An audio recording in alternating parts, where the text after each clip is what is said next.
રામ નામે પથરા તર્યા. તે ભગવાન વહેલા ઉઠીને રામ ભગવાન ને એને વિચાર આવ્યો મારા નામે કેમ પથરા તરતા હશે. એ વહેલા ઉઠીને મૂકવા ગયા કે પથરો કોઈ જોવે નહીં એમ. તે હનુમાનજી સાના મના નાનું રૂપ લઈને વાહે ગયેલા. રામ ભગવાને પથરો મૂક્યો ને બુડી ગયો. તે ભગવાનનું મોઢું પડી ગયું કે મારા નામે પથરા તરે હું મૂકું કેમ બુડી જાત. બીજો મૂક્યો તો બુડી ગયો. હનુમાનજી હસવા મળ્યા. જોયું કે તમે કે પથરા કેમ બુડી જાય છે. કે હનુમાનજી કે ભગવાન તમારા નામે જ આખી દુનિયા તરી જાય. તમે જેને મૂકો નહીં તો બુડી જ જાય ને. ભગવાનના નામથી જ તરાય. આપણથી શું થવાનું છે. માણસ ખોટો અહંકાર કરે છે. એટલા બધા બોલે હું ધારતો નથી, હું ધારું તો આમ કરી નાખું. તે ધારવા મળો ને કોની હામ દીધા તમે. 10 માળના મકાન થઈ જાય, 200 વર્ષ કોઈ મરે નહીં, કોઈ રોગ ન થાય, બધું ધારવા મળો. બધાને અમેરિકા જતું રહેવાય, કશું ન થાય. હમણે પેરાલિસ થઈ જાય છે ને તો લાંકો પહેરતા નહીં આવડે. હું ધારવાના કશું નહીં થવાનું આપણથી. ધારેલો હું ધારવાનું. અહંકાર આપણામાં આવી જાય. ભગવાન સિવાય કોઈ રસ્તો નથી આ દુનિયામાં. મનુષ્ય અવતારનું ફળ જ ઈ છે કે અંતકાળે પરમાત્મા આપણો હાથ પકડે. તમે આજે અહીં આવડી મોટી સંખ્યામાં પારાયણ સાંભળવા આવ્યા છો એ પણ તમારા ભાગ્ય ઉદય થયા છે કે સત્સંગ સાંભળવા બેઠા છીએ. આપણે ભગવાનના દરબારમાં બેઠા છીએ. આ કોઈ મનોરંજન કે પાર્ટી કે કોઈ પ્રોગ્રામ એવા નથી, કોઈ સભા એવી કઈ રાજકારણ કે કોઈ વસ્તુ નથી. અહીં ભગવાનનો આપણે સાંભળવાના ગુણ. જન્મ સફળ ભગવાન કરે આપણો. જીવન જીવવાની કળા બહુ જ મોટો વિષય છે, લાંબો. સફળ નથી ગયા દુનિયામાં બહુ મોટા મોટા માણસો.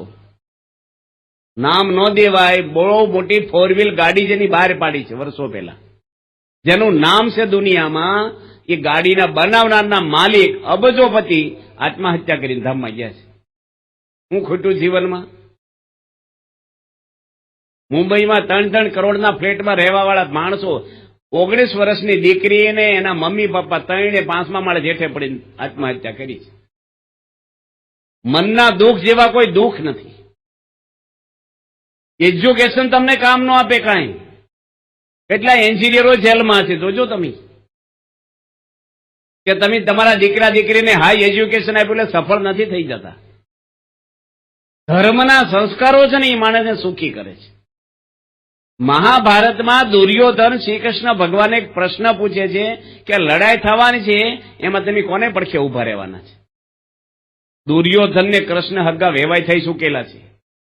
લડાઈ પૂર્વે કૃષ્ણ ભગવાનના દીકરા અનિરુદ્ધ અને દુર્યોધનની દીકરી લક્ષ્મણાના લગ્ન થઈ ગયા છે. સામાન્ય માણસ વેવાયના પડખે જ રહે. ભગવાન એવા નથી વેવાય ફેવાય જોડે રહે, ભક્તોની જોડે રહે. અને આપણે ભક્તોની જોડે ન રહીએ, આપણે વેવાય જોડે રહીએ. ગમે તે ન હોય ભાઈ, અમારા વેવાય છે બસ. કૃષ્ણ ભગવાન કે છે હું પાંડવોના પડખે નથી, હું કૌરવના પડખે નથી, હું ધર્મના પડખે ઉભો રહીશ. જ્યાં ધર્મ છે ત્યાં પરમાત્મા કે હું છું. જો પાંડવો અધર્મ કરે તેની સાયામાં એને ઉભો રહો. ભગવાનને કોઈ હગુવાલું નથી, કોઈ મોહબત નથી. ભગવાનનો અવતાર ધર્મનું સ્થાપન કરવા આવે છે. અને જ્યાં ધર્મ છે ત્યાં ભગવાન છે. ભગવાન છે એની જોડે લક્ષ્મીજી છે અને એનો જ વિજય થાય છે. માણસને એકલા લક્ષ્મીજી રાખવા જ, ભગવાનને નથી રાખવા. રહેતા છે લક્ષ્મીજી, એ તો ભગવાનના પત્ની છે, બધા તમારા ઘરે રહે. ભગવાન કેવા તત્વ છે. આખી દુનિયા તમારી સામે હોય ને પણ એક પરમાત્મા જો પડખે હોય ને તો આખી દુનિયા તમારો વાળ વાંકો ન કરીએ. પ્રહલાદજીને કરીએ કે કોઈ હોમગાર્ડ વાળો લાકડી વાળો નતો પ્રહલાદજી જોડે સિક્યુરિટીમાં. પર્વત ઉપરથી નાખ્યા, ઉકળતા તેલમાં નાખ્યા, હાથીનો પગ દીધો છોકરા ઉપર, જીવે ફેક્ચરી નો છું, કશું જ નહીં. દરિયામાં નાખ્યા તોય પાછા આવ્યા, ઝેર પાયું તોય કઈ નો છું, અગ્નિમાં બેહાર્યા તોય કઈ નો છું. આખું સામ્રાજ્ય મારી નાખવા એક બાળક છે અને કોઈ રક્ષણ કરવા વાળું નથી, પણ ભગવાન હાંચવા વાળા છે. મારવા વાળા કરતા રક્ષા કરવા વાળા મોટા હોય છે. મહાભારતમાં એક વાત એવી આવે છે, ભીષ્મ છે ને એ બહુ જ બ્રહ્મચર્ય નિષ્ઠ હતા, ઈચ્છા મૃત્યુનું વરદાન વાળા હતા અને એના આશીર્વાદ પડે લડાઈમાં 350 વર્ષની ઉંમર હતી એની. અને બોલે ને ગંગા નદી કહીને ગંગા જળ એના દીકરા હતા ડાયરેક્ટ. શાંતનુ રાજાના પુત્ર, ભારત દેશના રાજા શાંતનુ રાજકુમાર હતા ભીષ્મ. એ ભીષ્મ દુર્યોધનની પત્ની ભાનુમતીને કીધું કે રાત્રે તું આવજે મારી સાવણીમાં એકલી, હું તારા માથા પર હાથ મૂકીશ, અખંડ સૌભાગ્યવતી રહીશ તું, તારો પતિ દુર્યોધન ક્યારેય મરે નહીં. આવા ખોટા માણસના આશીર્વાદ દેવાય? આવા ગમે તે હોય ભીષ્મ, દુર્યોધનને અંબર હું કામ રાખવો છે? તો પાપનો અવતાર છે. કૃષ્ણ ભગવાને પતાવવો છે ને ભીષ્મને બચાવવો છે. જુઓ કોનો વિજય થાય છે. ભલે ભરમચર્ય નિષ્ઠ હતા અને ગંગાપુત્ર ગમે તે હોય, કૃષ્ણ ભગવાન છે ને એટલા ચાલાક હતા ને, આખી દુનિયાના રાજકીય માણસને ખિસ્સામાં ફરે ને એટલી ભગવાનમાં બુદ્ધિ હતી, કળાઓ. એને ખબર પડી ગઈ. ભગવાન પહેલેથી સંબંધ રાખ્યો હતો દુર્યોધનની પત્ની જોડે, કોઈ જોડે બગાડાય હતી ધૂળી જેવાની જરૂર પડે ગમે ત્યારે. ભગવાને સંબંધ એવો રાખ્યો હતો હેત થોડું કે કૃષ્ણ ભગવાને ખબર પડી ગઈ કે દુર્યોધનની પત્ની રાત્રે જશે ને ભીષ્મ જો આશીર્વાદ આપશે ને તો સાંડલો નહીં પૂછાય, તો દુર્યોધન મરશે નહીં. એટલે તરત ઈ ગયા ભગવાન, એકાંતમાં મળી લીધું. પાછું મળવું કેવી રીતે પાછું? પેલાના બૈરા બહુ ફરી ફરી ન કરે, બારે આવ્યું બાઇક લઈ. એટલે મળવું કેમનું? ઘરમાં જવું, બધા ભેગા હોય ને. આ દુર્યોધનનું સામ્રાજ્ય હતું, ભગવાને ગોઠવણ કરી લીધી. અને ભાનુમતીને કીધું ભીષ્મની સાવણીમાં જ જવાની છે. એ કે આ જવાતું હશે કે મર્યાદા તો જુઓ, પેલા લાઇટુની એકલા જવાય રાતના ટાઈમે? અખંડ સૌભાગ્યવતીના આશીર્વાદ મને દેવાના. પણ ભીષ્મ ક્યાં મરી જવાના? ઈચ્છા મૃત્યુનું વરદાન છે. કાલ જજે ને આજે સમય નથી હારો. એને ભગવાનમાં થોડુંક હેત, કૃષ્ણમાં. એને ખબર હોય ને મારો ધણી કેવો છે મોહ. એ કે હારું હું કાલ જઈશ. આ બાજુ કૃષ્ણ ભગવાને દ્રૌપદીને તૈયાર કરી. દ્રૌપદીને કે ઘૂમટો કાઢીને હાલ મારી ભેગી રાત્રે. ચોકીદારને કહી રાખેલો ભીષ્મ એકલી સ્ત્રીને અંદર સાવણીમાં આવવા દેજે. તમે નહીં માનો, કૃષ્ણ ભગવાન દ્રૌપદી બની ગયા અને પાંડવો ભેગા રાત રહ્યા. પાંડવોને ગંધ નો આવવા દીધી કે તમારી ઓરિજિનલ પત્નીને હું લઈને જાઉં છું અને હું પત્ની રૂપે તમારી ભેગો રહું છું. આ ભગવાન તો કેટલી સહાય કરે છે. દીકરા ઊંઘી ગયા હોય ને મા બાપ એને રક્ષા કરતા. અને પેલા ચોકીદારે કૃષ્ણને રોક્યા અને દ્રૌપદીને ભગવાને કહી રાખેલું ઘૂમટો તું ખુલ્લો ન કરી, મોઢું ન દેખાઈ જવું જોઈએ. એટલે ત્યાં ગયા ને ભીષ્મ બેઠા હતા સાવણીમાં, આશી મશાલ બળે. પેલા લાઇટું નહીં આવે એલોજનો, એ ખોળામાં માથું મૂક્યું દ્રૌપદીજી. એ ભીષ્મ પિતાએ હાથ મૂક્યો માથા પર, અખંડ સૌભાગ્યવતી રહીશ કે. પછી દ્રૌપદી ઘૂમટો કાઢી નાખ્યો કે ભીષ્મ દાદા તમારા આશીર્વાદ ફળશે ને કે તને તો બોલાવી નહોતી ને આવી કેમ તું એકલી તો આવે નહીં, તને ખબર કહો. મેં તો ભાનુમતીને બોલાવી કે કૃષ્ણ ભગવાન મને લઈને આવ્યા. ક્યાં છે કે બાર ચોકીદારે રોક્યા છે ને. તે ભીષ્મ ઉભા થઈને ત્યાં ગયા. કૃષ્ણને કે તમે આને લઈને કેમ આવ્યા? કે એ વાત પછી કરું, પણ તમારા બોલ્યામાં તમને વિશ્વાસ છે કે તમે બોલ્યા અખંડ સૌભાગ્યવતી રહીશ તો રહેશે કે નહીં રહે? પેલા જવાબ આપો. તમારા વચનમાં તમને શ્રદ્ધા છે? એ કે રહેશે અખંડ સૌભાગ્યવતી. તો તમે કીધું છે ને કાલે હું અર્જુનને મારી નાખીશ. એને જ મૂંઝવી નાખ્યા. ભીષ્મ જ કૃષ્ણ નહીં. અર્જુન મરી જાય તો ક્યાંથી સાંડલો રહેવાનો છે એનો? ભીષ્મ કેવું આવેગમાં બોલ્યો છો. આ રાજી છે કે અખંડ સૌભાગ્યવતી એટલે પાંચે પાંડવોને કાંઈ ન થાય. અમતા એવા 1000 ભીષ્મ આવે ને સામે તો કૃષ્ણ કાંઈ ન થવા દે. ભીષ્મ હું ગમે તે ના હોય, ભગવાન આગળ હું વેલ્યું છે. શ્રી કૃષ્ણ ભગવાને ટચલી આંગળી રાખ્યો તો ગોર્ધન પર્વત, મતલબ કેટલો ગિરનાર કરતા મોટો છે, બોલો 100 કિલોમીટરના એરિયામાં. એ 3 દાડા રાખ્યો આંગળી ઉપર. આપણે ઈંટ તો રાખો આમ ભાંગી જાય આંગળી આપણી. 12 વર્ષની ઉંમરે કંસને મારી નાખ્યો કૃષ્ણ ભગવાને. દિલ્હીમાં હમણાં એક ભાઈ કૃષ્ણ પ્રગટ થયા દિલ્હીમાં થોડા વર્ષો પહેલા. જે ગોપીઓ ભેગા રાસ રમે, બધી છોકરીઓને ગોપીઓ બનાવી કે હું કૃષ્ણ છું. મોર પીસું રાખે, મુંગટ પિતાંબર પહેરે, વાંસળી વગાડે પાછા, અને બધી છોકરીઓ ભેગા રાસ રમે. એમાંથી તો કઈ હરખું રે. એક જણે કેસ કર્યો કે ગડબડ થઈ છે. તેના બાપે કેસ કર્યો, પોલીસ પકડી ગયા કૃષ્ણને. કૃષ્ણ કે આ બધી ગોપીઓનું કૃષ્ણ છું. એ કે કેમ મને પકડો છો? કે કૃષ્ણ તો કાળી નાગ ના છો, તો તમે ઘેરું પકડી લો ને. ક્યાં? એ કે આ જન્મમાં એક જ પ્રકરણ રાખ્યું છે રાસ રમણ, બીજા બધા બંધ રાખ્યા હતા. આવા ડુપ્લિકેટ કૃષ્ણથી કઈ થાય? એક ગામમાં છે ને રામલીલા રમાતી છે. રામલીલા એટલે ખબર ને, પેલા ટીવી નો ને ભવાયા બહુ રમે. એમાં રામ ભગવાન બને, લક્ષ્મણજી બને, હનુમાનજી બને. કાઠી મૂછનો ઓગ્યો ને એવાને બનાવાય પાછો, નકર છોકરા જેવું લાગે. રૂપાળો હોય, દેખાવડો હોય, અમુક છોકરાની હાલે બૈરા જેવી હોય, બધું આમ છે. એટલે એવાને બનાવ્યો, સીતા બનાવી, ફૂલ ડ્રેસ પહેરાવી દીધો, બધા કપડા. અને તમને લાગે સીતા જ છે. હવે એ છોકરાને સિગારેટ પીવાની ટેવ પાછી. હવે તને પડદા રાખેલા એટલે પેલો બદલાય ને અંદર બધું પડદા બંધ કરીને બદલવાનું હોય, બેઠક ને પાછા પાત્રો બદલાતા હોય. એટલે બે છોકરા ઉભા રાખેલા આવા કે પડદા ખેંચી લેવા અમુક ટાઈમે કહીએ ત્યારે, અને બધું તમે જેટલું ઓડિયન્સ જોવા આવેલું એમાં પેલો સીતા બન્યો હતો ને, સીતાના ડ્રેસમાં સિગારેટ હળગાવ્યું, પડદા બન્યા હતા એટલે કે વાંધો નહીં, ફૂંક મારી લઈએ આપણે, વરાપ આવી છે ને બરાબરની. અને મોઢામાં ધુમાડ્યા છોકરાએ પડદા ખેંચી લીધા. જોવાની ઉતાવળ હોય ને હવને, તમારી જેવા કેમ ખેંચે, બહુ ટાઈમ થઈ ગયો. અને પેલા મોઢામાં ધુમાડા રહી ગયા સીતાના. પીળી તો હાથમાં ઓલવી નાખે, ફરફોલો પડે તો, પણ ધુમાડા ધડા બહાર જ નીકળે, એ પેટમાં થાય જ નહીં. હવે હનુમાનજી આવ્યા અશોક વાટિકામાં,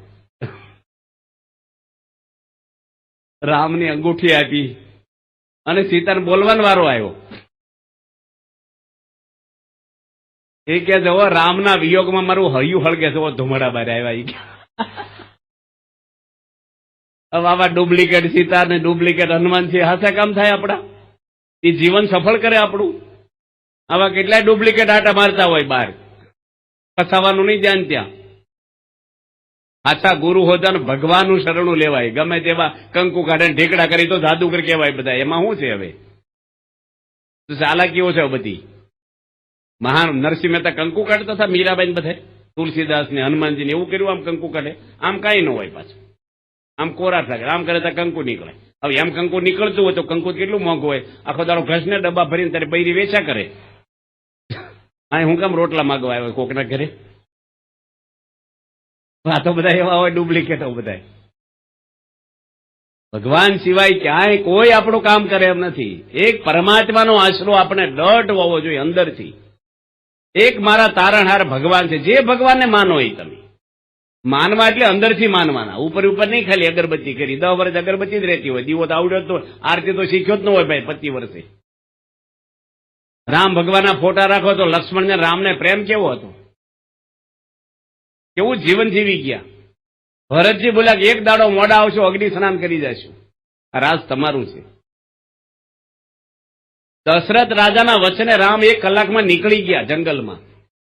આ રામને માનીએ તો રામાયણમાંથી આજ ઉપદેશ આપણે લેવાનો છે. પિતાની આજ્ઞા પાળવી જોઈએ આપણે. 1 કલાકમાં નીકળી ગયા. એક પ્રશ્ન કર્યો નહીં કે ભાઈ પતિ પત્ની વરદાન માંગ્યા છે, અમને શેના માટે ભાઈ જંગલમાં મોકલો છો? એમ હું ગુના કર્યા?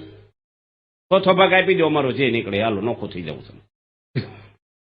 અથવા સીતા રહી જાય જનક રાજા ત્યાં મિથિલામાં, એને કોઈ ભાઈ નહોતા, ઘર જમાઈ તરીકે અમે 14 વર્ષ ગમીને રહેશું ભાઈ, અહીં નહીં રહી. કશું બુદ્ધિ ન વાપરી, કશું સામાન્ય ભેગો નહીં, કશું જ નહીં.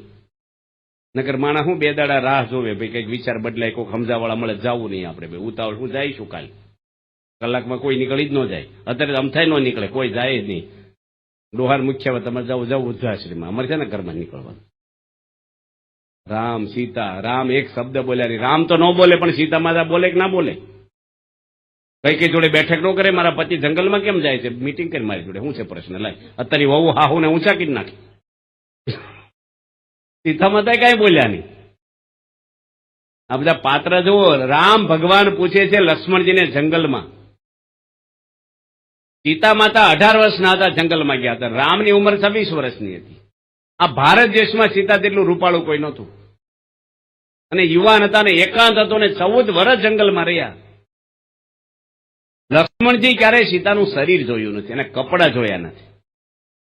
14 વર્ષના ઇતિહાસમાં હગ્ગા ભાભી છે એના. હેઠું જોઈને વાત કરે, અવળું જોઈને વાત કરે. રામચંદ્ર ભગવાન હલી ગયા ને પૂછ્યું લક્ષ્મણજીને, તારામાં આવો સંયમ કેમ રહે છે એટલો બધોય? તારે લક્ષ્મણજી રામને કહે છે કે જેની માતા પતિવ્રતા હોય, જેના પિતા ધર્મવાળા હોય, એનો દીકરો ક્યારેય સંયમમાંથી ચલાયમાન થાય જ નહીં. રામાયણ શીખવે છે આપણને ધર્મના સંસ્કારો. ધર્મ માણસને શાંતિ આપે, ચારિત્ર શીખવાડે. માણસ ટેન્શનમાં રહે છે ને, એનો મૂળ માણસ બોર્ડર બહાર જાય છે. જો ધર્મમય જીવન જીવે, થોડા પૈસા તમે આનંદ કરી શકો, ભલે કાંઈ ન હોય તમારે આગળ, પણ શાંતિ હોય. હું ગયો હતો પારણ કરવા પૂનામાં ગયા વર્ષે. એક એન્જિનિયર એક બિલ્ડરને લઈને આવ્યા મારે આગળ. હવે આમ દૂરના હગાઈ થતા હતા, અને બિલ્ડર તો બહુ સત્સંગી નહીં ને એન્જિનિયર થોડાક ભાવવાળા. મને કે સ્વામી આને દારૂ પીવાની લત થઈ ગઈ છે, છોડાવવાનું કે છે આ બિલ્ડરને. મને કે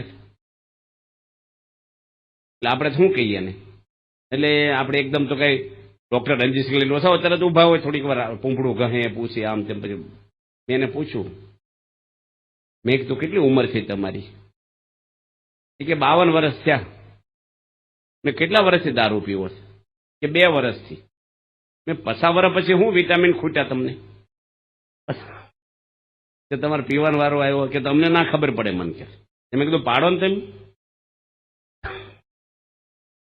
મને ટેન્શન હોય કે મેં ટેન્શન હોય ને દારૂ પીવો જોઈએ, એ વાત તમારી માન્ય કે બરાબર, ટેન્શન હોય દારૂ પીવો જ જોઈએ. મને કે તમે દારૂ પીવા મળ્યા, ઘરમાં કોઈ ટેન્શન છું કે મારી બૈરીને થયું હોય કે મારી પત્નીને થયું?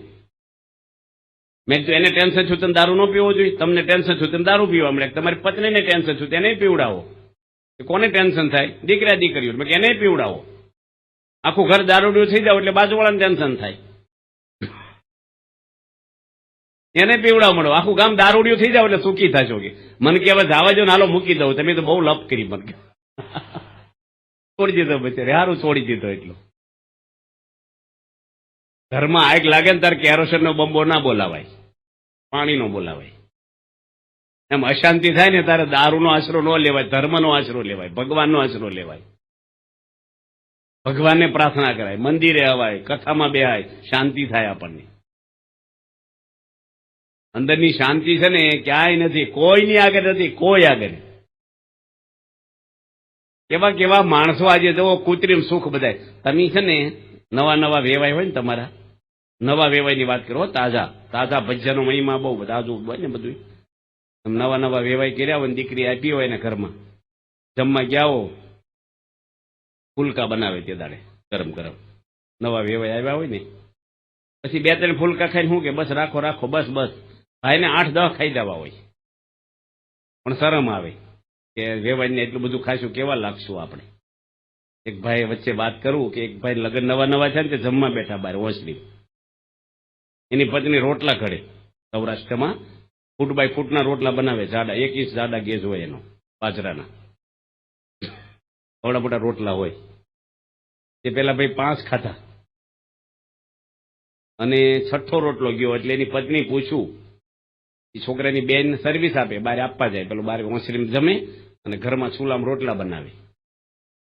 હજી 10 દાડા છે ને એટલે એ છોકરાની પત્ની રોટલા ઘડતી છે ને એને પૂછ્યું છોકરાની બેનને, એ કે બારે કેટલા જણા જમે છે? કે 6 રોટલા ગયા. એ કે મારા ભાઈ એકલા જ જમે છે. કે તમારા ભાઈ મારા ભાઈ આજથી કે માને જ રહેવું જોડે કે અરે માણસ છે. કે હા તો ઠીક છે રોટલા છે અને ફૂલકા ખાવા જ મારે 200 બનાવવા પડે કે પાવડા તૂટી જાય મારા, માપનું ખાવું જોઈએ ને. એટલે નવા નવા હોય ને માણસ મોભામાં મોભામાં રહી જાય, પછી ઘરે આવીને શું કરે? ફ્રીજ ખોલે, સફરજન પીડ્યું છે કઈ, એવું મમરા છે કઈ, ફાકડો મારે, કારણ ભાઈ ભૂખ્યો છે. બોલે આખી દુનિયા ભૂખી છે, અબજોપતિ ભૂખ્યા છે, માનના ભૂખ્યા છે, વિષયના ભૂખ્યા છે. ફાંફા જ મારે છે બધા. હું આમ કરી લઉં, આમ કરી લઉં, ટૂર મારી આવું, ભાઈ ગમે ને જા, મન ભેગું છે. કોઈ પણ દુનિયાના ખૂણામાં જા ને મન ભેગું છે. એક ભાઈને ગામમાં નાનો હતો ને ત્યારથી બધા મૂર્ખ્યો મૂર્ખ્યો કે આ મૂર્ખ્યો છે. એટલે એ ભાઈ છે ને બહાર ગામ રહેવા જતા રહ્યા કે હાલો 2 છોકરાને બાપ થયો, મારા હાળા મળવા આવે ને ગામના એ મૂર્ખ્યા, કેવું કહેવાય કે વહેલો 2 વાગે ઉઠીને હાલવા જ મળ્યો ને ક્યાંય ક્યાંય નીકળી ગયો દૂર સેલવા સુધી. એક ડોશીમાં પાણીના માટલા લઈને બેઠેલા, પેલા બિસ્લેરી બોટલ લઈને પરબ હતા પાણીના. તે પેલા ભાઈ કે માથી પાણી પાછો, કે પ્યાલા નથી લાવી, માટલા ભર્યા છે, પ્યાલા હજી લાવવાના બાકી છે. ખોબો વાળે તો રેડું, આમ ખોબો વાળ્યો, આમ આમ વાળવો જોઈએ ને, આમ અવળો વાળ્યો. ડોશી કે મૂર્ખો લાગે તું કે તમને કોણ કહી ગયું મારા ગામમાં થઈને વહેલું?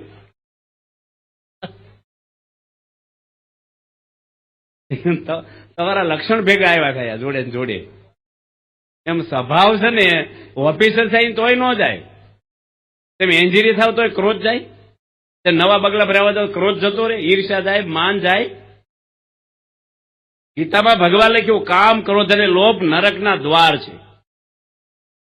જીવન બહુ દૂર છે, જીવન એક સંઘર્ષ છે, જીવન ઘડવું પડે આપણે. અક્ષરધામમાં પથરો મૂક્યો છે, જાતે ઘડે છે, હથોડેથી અડધું ઘડેલું દેખાય. દિલ્હીમાં ફરતો પથરો મૂક્યો છે. ભગવાને પથરા આપ્યા છે રામ બનાવવા, રાવણ બનાવવા, કંડારવાનું આપણે છે જીવનમાં. તમારા દીકરાઓ કેટલા બાળકો આગળ બેઠા હતા, આમાંથી કેવા બનાવવા એ મા બાપના હાથમાં છે. આ છોકરા મા બાપ હોય એવા છોકરા થશે, ધરતી એવા છોડ થાય, જેવી જમીન એવું ઉગે. આફ્રિકામાં સ્વામીજી ગયા હતા, એક ભાઈના ઘરે પધરામણી કરી. એ ભાઈ કે મારો છોકરો દારૂ પીવે છે, કે છોડાવો ને કે બધા સંસ્કારો ભારતના ખોઈ નાખ્યા છે. અમારે કોઈ દે હતું જ નહીં કુટુંબમાં આવું બધું. તે સ્વામી વાત કરી પ્રમુખ સ્વામી છોકરાને કે દારૂ હું કામ પીવે છો કે છે, બીજું કેટલું ભગવાને પીવાનું બનાવ્યું દારૂ, અને તારા પપ્પાને ગમતું નથી કે રવાજો નહીં, કે મારા પપ્પા મારી ભેગા બેસીને પીવે છે, એક બાટલામાં જ પ્યાલો ભટકાડીને પીએ.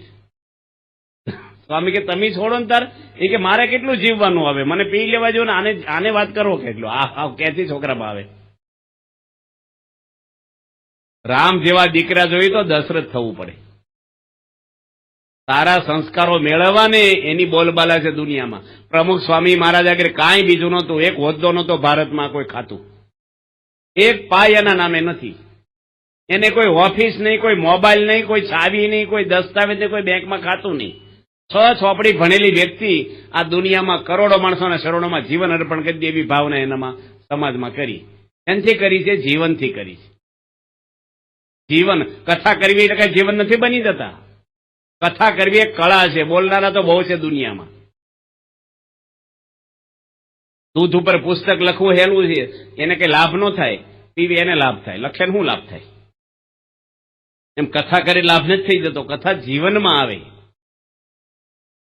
બધું જાણે, બીડી પીતો જાણતો જ ખોટી વળગી છોડે નહીં, બોલે બધાય.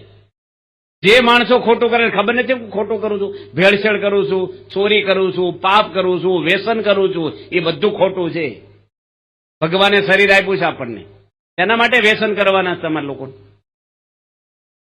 તમને મર્સિડીઝ ગાડી ભેટ આપી હોય, 75 લાખ રૂપિયાની ગાડી, 1 કરોડ રૂપિયાની આવે છે, અને તમે સાણ વાસીદું ભરીને ડમ્ફરિયા જેમ ખેતરમાં લઈ જાઓ, આપવા વાળાને દુઃખ ન થાય કે આ ઉકળો ભરે છે ગાડીમાં? ભગવાનના શરીર આપ્યું છે તે વ્યસન કરવા આપ્યું છે. આ શરીર આપણે નથી નક્કી કર્યું, કેટલું જીવવું આપણે નક્કી કર્યું છે? આપણા હાથમાં કાંઈ નથી. ભગવાને આ શરીર આપ્યું છે, ભારત દેશમાં જન્મ આપ્યો છે. બહુ દયા છે પરમાત્માની. ભારત દેશ જેવો 220 દેશો છે ભારત ઉપર, બોલે દુનિયા ઉપર. પવિત્રમાં પવિત્ર ભારત દેશમાં આપણે ભગવાનના શરીર આપ્યું છે. કેવું શરીર આપ્યું છે? ભારત માતા કહેવાય છે. કોઈ અમેરિકા માતા, જર્મની માતા કે બોલાય? ભારતમાં ભગવાનના અવતારો, ગંગા, યમુના, સરસ્વતી, જમના નદીઓ, હિમાલય, તીર્થો, સંતો, મોટા મોટા ધર્મગુરુઓ, ધર્મ ગ્રંથો, આ બધું ભારતમાં છે. આધ્યાત્મિકતા એમાં ગુજરાત જેવું કોઈ રાજ્ય નથી 29 રાજ્યોમાં. દારૂબંધીની છૂટી બંધ હોય ને, દારૂબંધી આખી પૃથ્વી ઉપર દુનિયાના તોય પણ રાજ્ય દેશોમાં માત્ર એક ગુજરાત છે ખાલી. એટલે લોકો દમણ સુધી જાય છે. ગુજરાતમાં બંધી છે. એ ભગવાન સ્વામિનારાયણની આ કર્મ ભૂમિ છે, અને એમાં આપણે શરીર સારું રાખ્યું છે. કેરા હોય, લૂલા હોય, આંધળા હોય, હું ભગવાન ભજી. ભગવાન શરીર સારું. 70 વર્ષે ઘણા ડોહા ગાઢા માણસો બોલે મારું શરીર સારું થાય ને તો મંદિર જવું. 70 વર્ષ સારું જ હતું, ક્યાં ગયા હતા અત્યાર સુધી? પછી હું કોઈનો આ દુનિયામાં કાંઈ નથી. કોઈ ફાંફા મારતા જ નહીં. પરમાત્મા સિવાય કોઈ આપણું નથી. અને ભારત દેશમાં આપણે ભગવાન અવતારો છે, મહાન પુરુષો બતાવે છે, આધ્યાત્મિક માર્ગ આપણને બતાવે છે. કાંઈ દુનિયામાં દોડવા જેવું છે જ નહીં કોઈને. સ્વાર્થી દુનિયા છે, આખી સ્વાર્થમય છે સંસાર, આખો સ્વાર્થમય. સ્વાર્થીઓ સંસાર તેમાં રહ્યો લથબથી. ગીતામાં ભગવાન કે શાસ્ત્રમાં લખ્યું છે કે ધનાની ભૂમો પશ્વષ્ટ ગોષ્ઠે નારી ગૃહેદારી સખા સંસાને દેહ ચિતાયામ પરલોક માર્ગે ધર્મનું ગો ગત સતી જીવ એક. બધું જ અહીં પડ્યું રહેશે, ધર્મ ભેગો આવશે. જોડે ખાલી 2 જ વસ્તુ આવે, પાપ ને પુણ્ય. કોઈનું નથી. એક બેન હતા ને એના પતિને કે વાડામાં કોબીસ વાવી છે ને તે કોબીસનો દડો લેતા આવો ને કે આપણે બટાટા કોબીસનું શાક કરવું છે. કોબી બટાટા મિક્સ શાક કરે ને તે ભાઈ દડો લેવા ગયા અને એને હાર્ટફેલ થઈ ગયું ને એ કુટુંબી બધા ભેગા છે ને એને પતિને પૂછ્યું કે કેમ કરતા શું થયું કે કોબીસનો દડો લેવા મોકલ્યા ને એને હાર્ટફેલ થઈ ગયું. તો તમે શું કર્યું એ કે અમે એકલા બટાટાનું શાક કરી નાખ્યું. ભાઈ પેલા દવાખાને લઈ જાય કે એમ પૂછે ત્યાં કોઈનું કોઈને પડી નથી. મરી જાય તો પેલા એફડી જોઈ લે, ઓને વીટીઓ કાઢી લે, પછી બહુ લોકોને બોલાવે હાલો ભાઈ અમારે મરી ગયા, પેલા બધું વીણી લે હોય. આ બધું છે ને દુનિયામાં કાંઈ નથી, બધું બહુ બહુ સ્વાર્થની કેટલી વાતો આવે છે. માટે આપણે ભગવાનના છીએ. ઋષભદેવ ભગવાન થઈ ગયા. 24મો અવતાર હતા. 24 અવતારમાં એના દીકરાને 100 દીકરાને બેહારીને રોજ સત્સંગની વાતો કરતા, ભગવાનમાં જોડાઓ, દિવ્ય તપ કરો, નિયમ પાળો. ભગવાનનો અવતાર હતા. 100 દીકરા પેલા મંત્રથી દીકરા થતા, સતીના સતથી, ઔષધથી. 100 દીકરાને બેહારે રોજ સભા કરે. ભારત દેશના રાજા થઈ ગયા ઋષભદેવ. એ રોજ સાંજે સત્સંગ કરે પરિવારને બેહારીને. રાજા હતા તો પણ. નાયમ દેહો દેહ ભા જાનરુ લોકે કષ્ટાન કામા અર્હતે વિડભુજમી તપો દિવ્યમ પુત્ર કા એન સત્વમ. હે પુત્રો, દિવ્ય તપ કરો, તમે અનંત સુખ પરમાત્માનું પ્રાપ્ત કરો. આપણી સંસ્કૃતિ આ છે. હવે છોકરાને આપણે નાના બાળકો હોય તમે શીખવાડો છો આરતી? હું નથી કહેતો સ્વામિનારાયણ શીખવાડો, જેને માનો એની. તમારા સંતાનોને આરતી શીખવાડી ઘરમાં? બધા મુસ્લિમ કુરાનો વાંચે છે, નમાજ પડવા જાય છે, એના ધર્મને છુપાવતા નથી. અને આપણે આપણા ધર્મની અંદર છોકરાઓને, આ તો 2 વર્ષના છોકરા હોય ને 3 વર્ષના, ખોળામાં બેહારે, ટીવીની સામે રિમોટ આપે એને, અને પાછા શું વાતું કરે, અમારો દીકરો 3 વર્ષનો છે પણ બધી ચેનલો ફેરતા આવડી ગયેલો, એટલો હોશિયાર. અમારે એ હોશિયાર કહેવાય? એ મોટો છે ને તમારી ચેનલો ફેરવી નાખશે. આ ધંધા શીખવાડવાના કે માળા, દીવો, આરતી શીખવાડો, 2 મંત્ર શીખવાડો, ભગવાનના નામ ગોખાવો નાનપણમાંથી. આ કોણ શીખવાડશે ધર્મ? તમારા પૈસે તમારી આબરૂ ખોઈ નાખે છોકરા. જો જુગાર ને દારૂના અવળા રવાડે ચડશે ને, તમારા ઘરની શાંતિ હણાઈ જશે, લીવરો ખલાસ થઈ જાય છે. એની આવડતા પૂરી નહીં કરી શકે. મનુષ્ય અવતાર એનો એળે જશે. ભગવાન લેવા નહીં આવે. ભગવાન લેવા ના આવે તો યમરાજ આવે. ત્રીજું કોઈ હોય તો તમે બોલો. તે કોઈ પોખરી દોણી માતારી આગજ કાઢશે ને મસાણે લાકડા લેવાશે. સઘળું કુટુંબ તને સળગાવી દઈને પછી 12માના લાડવા ખવાશે રે. આવું તારું ધન રે જોબન ધૂળ થાશે, કંચન જેવી કાયા તારી રાખમાં રોળાશે.